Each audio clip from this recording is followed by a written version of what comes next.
फिर कौन से इथेनॉल बन रहा है, स्पोकन राइस से बन रहा है, बाम्बू से बन रहा है। अब नितिन गडकरी जी की 14 पुश्तें बैठकर खाएंगी। ऐसा मैं क्यों बोल रहा हूँ आगे वीडियो में आपको बताऊंगा। तो इंडिया में सरकार आए दिन नई नई स्कीम लाती रहती है और इनमें नए नए बदलाव करती रहती है। ऐसी ही एक स्कीम 2018 में नितिन गडकरी द्वारा लॉन्च की जाती है, जिसको कि लोग इथेनॉल ब्लेंडिंग इन पेट्रोल के नाम से भी जानते हैं। उस समय बीजेपी सरकार का यह मानना था कि पेट्रोल में इथेनॉल मिक्स करके पेट्रोल के दाम कम किए जाएंगे और साथ ही में इस स्कीम का फायदा भारत के किसानों को मिल सकेगा, क्योंकि इथेनॉल प्रोड्यूस करने के लिए गन्ना, गेहूं जैसे अनाजों का उपयोग किया जाता है। नितिन गडकरी जी ने कहा था कि इथेनॉल ब्लेंडिंग से फ्यूल इंपोर्ट कम होगा, जिससे कि भारत की इकोनॉमी ग्रो करेगी और आज के टाइम पे यही स्कीम नेशनल इशू बनते जा रहा है। तो असली ग्रो भारत की इकोनॉमी नहीं, नितिन गडकरी के बच्चे कर रहे हैं। वो कैसे, मैं आपको बताता हूँ। स्कीम इंट्रोड्यूस होने के 1 साल पहले ही नितिन गडकरी के लड़के निखिल गडकरी को इंडिया की सबसे बड़ी ethanol producer company CIAN agro industries का MD बना दिया जाना, और यही नहीं, नितिन गडकरी के दूसरे लड़के सारंग गडकरी को मानस एग्रो इंडस्ट्रीज का MD बना दिया जाना। जैसे कि उनके लड़कों को पहले से ही पता हो कि ये स्कीम इंट्रोड्यूस होने वाली है। 2023 में ये इथेनॉल ब्लेंडिंग सिर्फ 11 राज्य तक ही सीमित था और फाइनली 2025 में E20 ethanol blending in fuel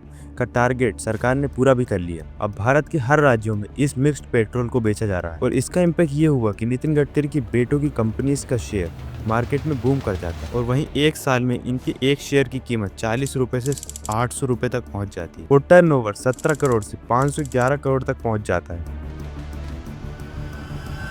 और मेन बात तो ये है, अगर किसी मिनिस्टर की फैमिली ऐसे बिजनेस से जुड़ी हो जो बिजनेस उसी मिनिस्ट्री के अंडर आता हो, जिसे मिसयूज ऑफ ऑफिस बोलते हैं, जो कि prevention of corruption act 1988 section 13(1)(d) के तहत CBI द्वारा इन्वेस्टिगेट किया जा सकता है। पर अगेन वेरी स्मार्टली सरकार इस कानून को ही बदल देती है। अब CBI को इन्वेस्टिगेशन करने से पहले सरकार की इजाजत लेनी पड़ेगी, और सरकार किसकी है ये आप जानते हैं। सरकार इसकी इजाजत नहीं देगी और शायद आम आदमी को अभी तक पता ही नहीं था कि E20 पेट्रोल का यूज़ हम बहुत पहले से कर रहे हैं।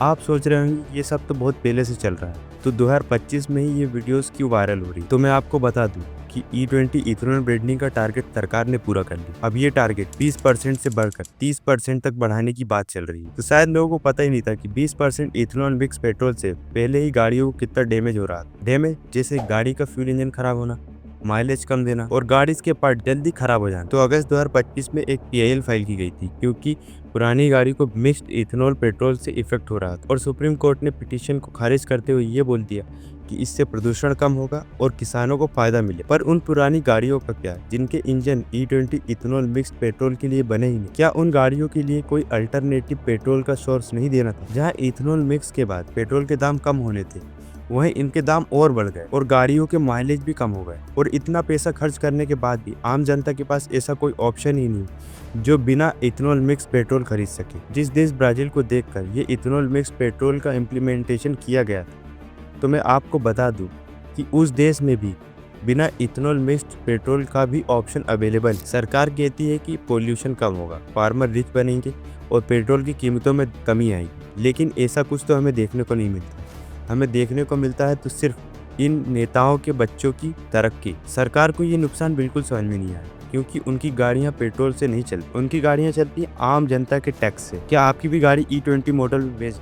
अगर नहीं तो क्या E20 की जगह हमें अपनी गाड़ी के अकॉर्डिंग पेट्रोल मिलना चाहिए या नहीं? हमें कमेंट में बताइए। मैं ये नहीं कहता कि स्कीम खराब है, पर इथेनॉल मिक्स करने के बाद भी जब आम जनता को इसका लाभ न मिल पाए, तो ऐसी स्कीम का क्या फ़ायदा जिससे सिर्फ नेताओं की जेब भर सके। अगर चैनल पे नए हैं तो सब्सक्राइब करें और वीडियो को लाइक करें।